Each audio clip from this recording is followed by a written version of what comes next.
क्या आप जानते हैं गीता का एक श्लोक किसी भी अन्य श्लोक से अलग है। इसमें आपकी ज़िंदगी को हमेशा हमेशा के लिए बदलने की शक्ति है। लेकिन पहले एक सवाल, क्या आप इसे स्वयं देखने को तैयार हैं? मेरी बात पर सिर्फ भरोसा मत कीजिए। लाखों लोगों ने इसके प्रभाव का अनुभव किया है और आप भी कर सकते हैं। अगर आप यह सुन रहे हैं तो यह कोई संयोग नहीं है। अगर आप यह वीडियो देख रहे हैं तो यह कोई संयोग नहीं है। आप यहाँ आने के लिए ही बने थे। सबसे पहले मेरे चैनल द डिवाइन मैनिफेस्टेशन को सब्सक्राइब कर लीजिए, बेल आइकन प्रेस कर दीजिए, इस वीडियो को लाइक कर दीजिए और कमेंट्स में जय श्री कृष्णा या फिर ब्लेसिंग्स लिख दीजिए। जीवन केवल संयोग से नहीं चलता, यह कारण और प्रभाव के सिद्धांतों पर आधारित है जो सब कुछ नियंत्रित करते हैं। इसलिए ध्यान से सुनिए, क्योंकि आज मैं आपके साथ वह श्लोक साझा करूंगा जिसे मैं अब तक सबसे प्रभावशाली मानता हूँ। इस श्लोक ने मेरी जिंदगी बदली, लाखों लोगों की जिंदगी बदली और यह आपकी भी बदल सकता है। यहाँ तक कि अमेरिका तक में लोगों ने इस श्लोक के प्रभाव को समझा और अपनाया। आइए इतिहास से एक ऐसा सबक लेते हैं जो आपका दृष्टिकोण पूरी तरह से बदल कर रख देगा। सदियों से महान गुरु और आत्मज्ञान प्राप्त शिक्षकों ने इस संसार में आकर हमें मार्गदर्शन किया है। उन्होंने सिखाया है कि अपनी वास्तविकता को कैसे रचें और परिस्थितियों के शिकार होने से कैसे बचें। लेकिन एक सच्चाई यह भी है कि बहुत सारे लोग इन सिद्धांतों से अनजान हैं। वे खुद को खोया हुआ महसूस करते हैं, डर में फंसे रहते हैं या मानते हैं कि उनका जीवन केवल भाग्य और सहयोग पर निर्भर है। ऐसे लोग बिना किसी दिशा के जीवन जीते हैं, जीवन को अपने ऊपर हावी होने देते हैं और इसे नियंत्रित करना नहीं जानते। भगवान श्री कृष्ण ने हमें एक अत्यंत गहरा संदेश दिया, एक ऐसा संदेश जो आज भी उतना ही प्रासंगिक है जितना हजारों वर्ष पहले था। लेकिन यह संदेश हमेशा स्पष्ट नहीं होता। हालांकि कुछ छुपी शिक्षाएं समय के साथ प्रकट होती हैं। गीता का एक विशेष श्लोक जो हमें जीवन के सबसे गहरे सत्य को समझने का अवसर देता है, वह है 6 अध्याय का 5वां श्लोक। आइए मैं इसे संस्कृत की जगह आपके लिए हिंदी में पढ़ देता हूँ। अपने आत्मा के द्वारा स्वयं का उद्धार करें, अपने आप को पतित ना करें, क्योंकि आत्मा ही मनुष्य का मित्र है और आत्मा ही मनुष्य का शत्रु है। आइए अब इस श्लोक को समझते हैं।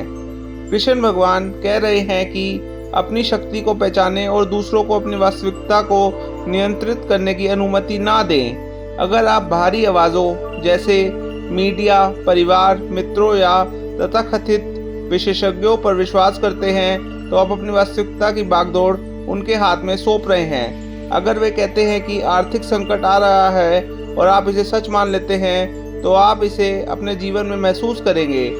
अगर वे कहते हैं कि रिश्तों में समस्या आम है और आप इसे स्वीकार कर लेते हैं तो वे आपकी ज़िंदगी में समस्याएं लेकर आ रहे हैं। धीरे धीरे आपकी रिलेशनशिप्स में भी प्रॉब्लम आनी शुरू हो जाएंगी।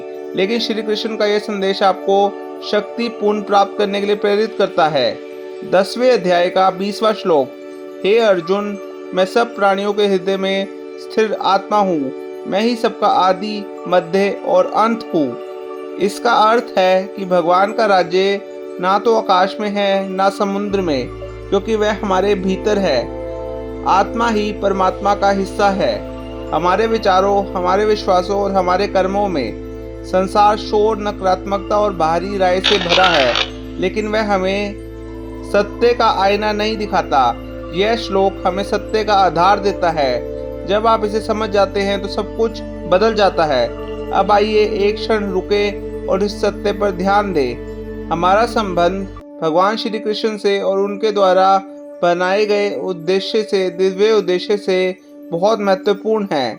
गीता हमें बार बार याद दिलाती है कि हमारी पहचान और हमारा मूल्य भगवान से आता है, ना कि दूसरों की राय से। भगवत गीता का 3रा अध्याय 35वां श्लोक कहता है, अपने धर्म में मर जाना ही उत्तम है, पर धर्म भवाय है। सोचिए, भगवान ने आपको एक उद्देश्य के लिए बनाया है और आपकी मूल्यवानता इस संसार के किसी भी मानक से परे है। लेकिन जब हम नकारात्मक बातों को अपने ऊपर हावी होने देते हैं तो हम भगवान द्वारा सिखाए गए दिखाए गए मार्ग से भटकने का खतरा उठाते हैं। भगवत गीता का दूसरे अध्याय का 47वां श्लोक कहता है, तेरा अधिकार केवल कर्म करने में है, उसके फलों में कभी नहीं। इसलिए कर्म फल की आसक्ति मत रख और ना ही कर्म ना करने में तेरा झुकाव हो। यह हमें फोकस में रहने और भगवान पर अपना विश्वास बनाए रखने के लिए प्रेरित करता है। तो हम इस सत्य को कैसे समझें? सबसे पहले हमें गीता का अध्ययन करना चाहिए, भगवत गीता को, श्री भगवत गीता को पढ़ना चाहिए। यह हमारा मार्गदर्शक है, हमारी शक्ति का स्रोत। जब हम शास्त्रों के श्लोकों को अपने हृदय में बसाते हैं तो हम नकारात्मकता के खिलाफ दृढ़ हो जाते हैं। भगवान का सत्य हमारी ढाल बन जाता है और उनके वादे हमें मार्ग दिखाते हैं। दूसरा, ध्यान और प्रार्थना।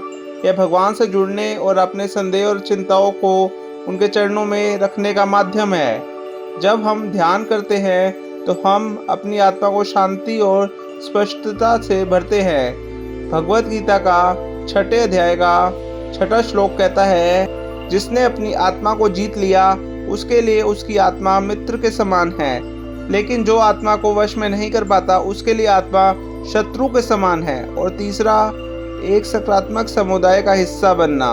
ऐसे लोगों से घिरे रहना जो हमें प्रेरित करे और भगवान की ओर हमारा मार्गदर्शन करे।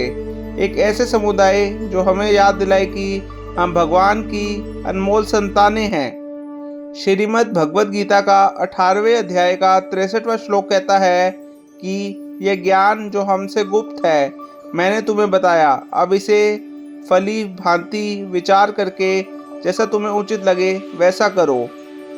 यह हमें अपनी आत्मा को जानने के लिए आमंत्रित करता है। जब हम अपने वास्तविक स्वरूप को पहचानते हैं तो हम भगवान को भी पहचानते हैं, क्योंकि हम उनकी छवि में बने हैं। और अंत में भगवान कृष्ण हमें सिखाते हैं कि आत्मा को दबाना आत्मा को नष्ट करने के समान है। श्रीमद् भगवत गीता का दूसरे अध्याय का 19वां श्लोक कहता है कि जो यह समझता है कि आत्मा मरता है और जो यह सोचता है कि वह मरता है, वे दोनों ही अज्ञान में हैं। आत्मा ना तो मरता है और ना ही मारता है।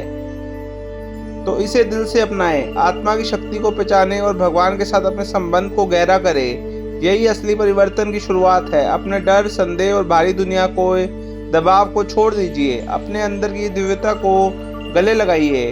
अपनी डिवाइन एनर्जी को पहचानिए, क्योंकि अब आप अपने भीतर की शक्ति को निकालने के लिए तैयार हो चुके हैं। अब आप वही जीवन जिएंगे जिसके लिए आप बनाए गए हैं, एक उद्देश्यपूर्ण, आनंदित और दिव्य प्रेम से भरा हुआ जीवन।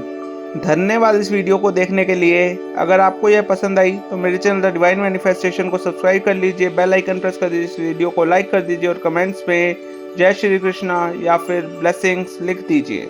Thank you, take care.